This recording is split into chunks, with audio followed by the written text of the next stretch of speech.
So good. Yeah. Yeah. I mean, it is. It's quite something to just imagine living the more intuitive life and what that can be like. And I don't know what your experience is, but certainly a lot of my awareness of, oh, that's what I had been doing in these ways, it was usually retroactive Right. You notice it recognition. after the fact. Yeah, after the Yeah. fact. Ah, that's what I've been doing. Hindsight Yes. 2020. 2020, but Yeah. it's very informative.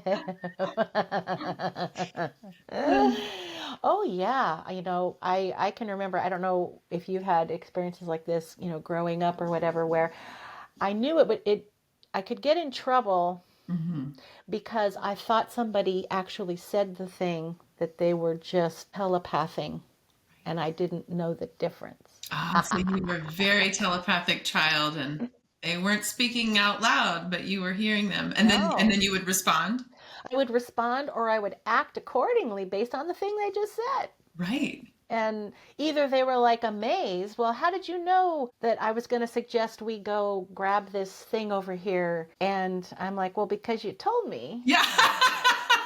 Didn't, no, I And they're didn't. like, oh, no, I didn't. Uh-oh. Yeah. So it can make a person start to feel like they're a little weird or a little confused or Right. It can be very disorienting for the other person right. if they're not recognizing that telepathy. I love that as a mom, I recognize that with my kids, where either I'll respond to something they're telepathically communicating to me, or they'll respond to something I'm telepathically communicating to them.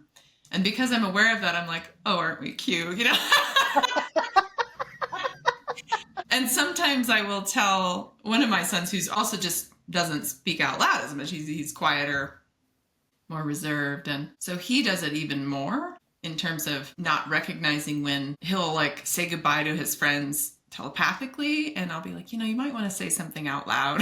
Just if they're not receiving your telepathic goodbye, they might feel like you're a little rude. Like they're leaving and you're just like, on the outside, it looks like he's just completely ignoring them. Right. And sometimes I've pointed it out, like, oh, just go say goodbye. And he's like, I did. I'm like, well, I know you did. I'm not sure if they know you did. But I love that he knows he did. Right. That's some of the fun is when you are aware it is happening. Yeah. That's also fun. Yeah, I think it did get me in trouble as a kid as well. I remember people telling me a lot that I would just stare at them with a really weird look on my face. They called it the Jean look. That I'd be like,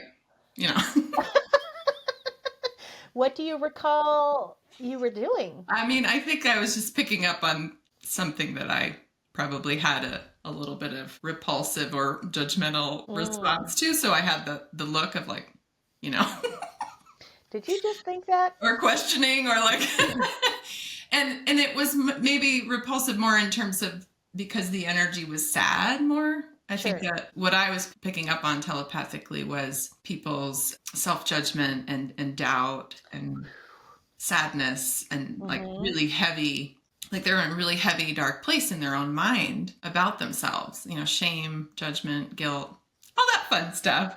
And so my face would match that, like, oh, like that pain would show up on my face, but they weren't aware of it. So they would just be like, why are you looking at me like that? Oh. And I was like, oh, was I looking at you a certain way? Yeah. Very telepathic. The Jean look. The Jean look.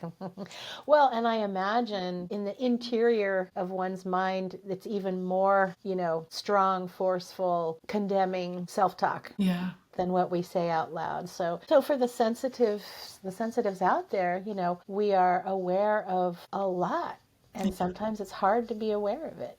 Yeah. So it's understandable for someone who may be in that in-between place and jostling between, well, it's happening, but I don't like it, but it's happening, but I don't like it, and I'm going to keep body, ego person driving this car. Yeah.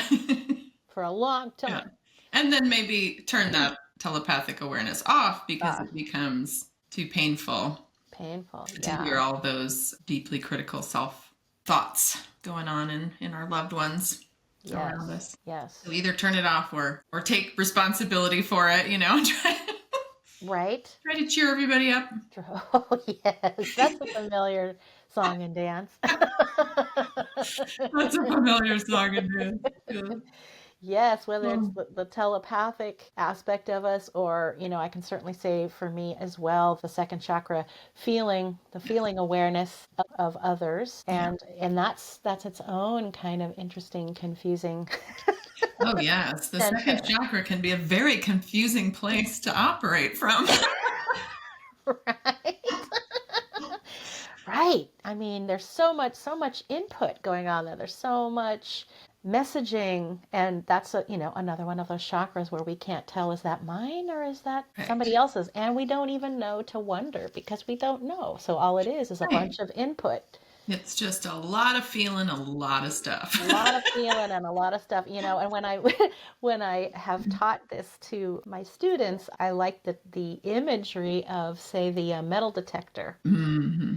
Because it's kind of like the second chakra has that aspect of, I simply am feeling. What am I detecting? I'm Right. detecting pain. I'm detecting joy. I'm detecting, sadness. Right.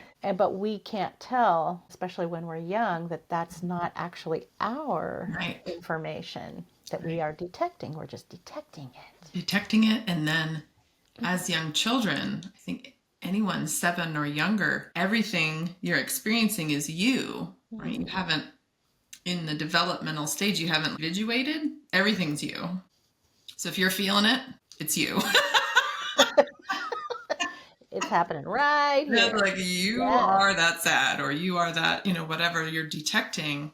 I love that metal detector imagery because, yeah, with the metal detector, whatever it's finding in the sand, it's obscured. You don't see it. You're just feeling it. Mhm. It's Yeah. there. And it's sometimes it's nice to know that that's what's going on in our space, in our personal equipment. Yeah. Yep. Bing, bing, bing. Picking up on some sadness over here. That's Bing, right. bing, bing. Right? I mean, how Picking many up on some people, guilt over here. some guilt over Yeah. here? I mean, and how many people would be able to say, "Oh yeah, I know this experience. You walk into a room and you're pretty clear that two people maybe just had an argument." Right. Your detector is picking stuff up all the time. Yeah. Your detector is pretty much always working.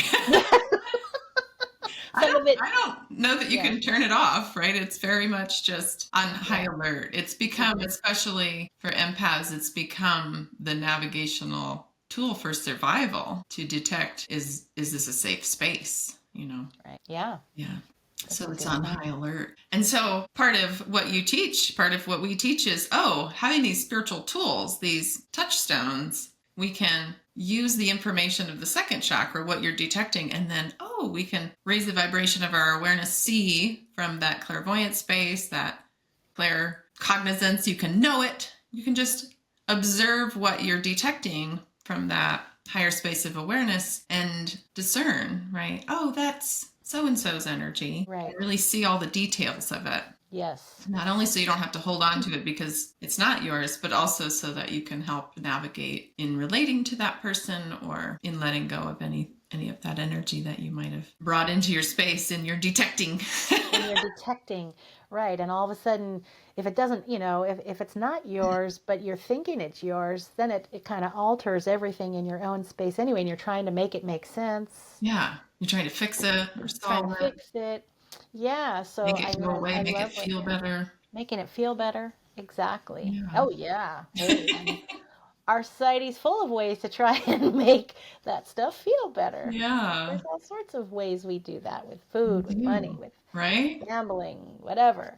All the Yeah. things with food, especially when it's the thing that you detected in childhood that you identified with, right? Because especially in childhood, we think everything's ours. If it has been in your energetic space since childhood and you've really brought it in as this is mine, it kind of does become a part of your physiology. Yeah. Even if it's not yours, it becomes a part. It gets into that physiological level. And it can really be a problem you then try to solve your whole life. Your Like, whole why do I life. always feel this way? Or why do I have this physical symptom? Right. You end up trying to address it on that medical level, even when it's just energy that isn't yours, that you've been carrying around for so long. For so long. Yeah. And as part of that self identity, it's hard to even allow it maybe to unravel. Right. Because you it know, doesn't feel safe. It's part of you now. part of you now. Yeah, It's it how would be you very understand it. disorienting. Apparently, this life is all about orientation.